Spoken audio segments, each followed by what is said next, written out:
Welcome back to Think Thrice Problem Solving. Today we're going to be solving another MIT Integration Bee problem. So the MIT Integration Bee is a really fun undergraduate competition. They do that at school. And we're going to look at the arcsine of cosine of x dx. And we're going to see if we can analyze this. So if you want to give it a shot, go ahead and pause the video. Otherwise, we're going to jump straight into a solution.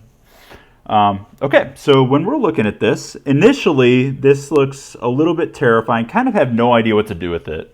But let's think about it, let's just focus on the trigonometry for now. So let's look at these two functions, and I've drawn them out here to the best of my ability. So what we notice is that cosine and sine of x are very similar functions, and we actually have a translation that we can do to get from one to the other. And they're pi over 2 apart from each other. So I can rewrite cosine of x. So cosine of x is just sine of x minus pi over 2. Plus pi over 2. Okay, so sine of 0 plus pi over 2 gives me 1. Cosine of 0 gives me 1. And as I move to the right, these functions will just match up perfectly. So I can actually replace my integrand up here with arcsine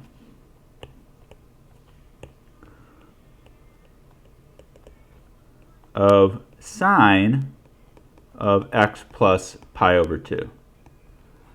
Okay, so the temptation here would be to see, I have arcsine, so that's inverse sine, of sine. I can just get rid of those and say that this guy is equal to x plus pi over 2. And that's actually not okay. All right, and we're going to talk about why that's not okay real quick. So let's talk about this arcsine function. So what is the arcsine function? So what the arcsine function does is it takes a value between 0 and 1. So our domain is this,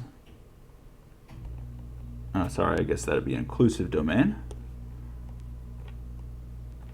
So we take some number, but sorry, I don't know why I wrote 0. So it's like some number between -1 and 1. We plug it into our function and it'll spit out, so we're restricting ourselves to real numbers for now. And it'll spit out a angle that's associated with that. And when we define this function, so in order for a function, so when we're defining functions, in order for it to be function, every input can have only one output. Okay, so if we're asking the question, what angle could give me an angle of 0, for example? Technically, if I was not defining this as a function, the inverse sine of 0 could be 0, pi, 2 pi, 3 pi, 4 pi, 5 pi, 6 pi, 7 pi. I could have an infinite number of answers. But in order for us to classify it as a function, we need to have only one output for every input. And the convention is to have a range of negative pi over 2 to pi over 2. Okay, so essentially what we're doing is we're restricting ourselves to this range. Okay, so as I'm going up, so this is 1, this is going to be -1 down here. I can see that if I have any number between -1 and 1, it's just going to map to one number, one value between negative pi over 2 and pi over 2. Okay, so what we notice here is I have arcsine of sine of x plus pi over 2, where x is going from 0 to pi over 2. So I have my bounds given by 0 to pi over 2. So really, when I evaluate this function, I'm going to be looking at an evaluation of these values. So pi over 2 plus 0 is going to be pi over 2. Pi over 2 plus pi over 2 is going to be down here. So I'm essentially going from here, and I'm going down to this point here. But when I would take arc cosine, so when I take the sine of the function, I'm going to get some value between 0 and 1. So I'm going to have a value going from 0 to 1. But when I take the arcsine, it's going to have to give me something in the range from negative pi over 2 to pi over 2. So what's going to happen is, for this one, I'm just going to have my pi over 2 angle. When I take this value, it's going to actually give me this value right here, this angle.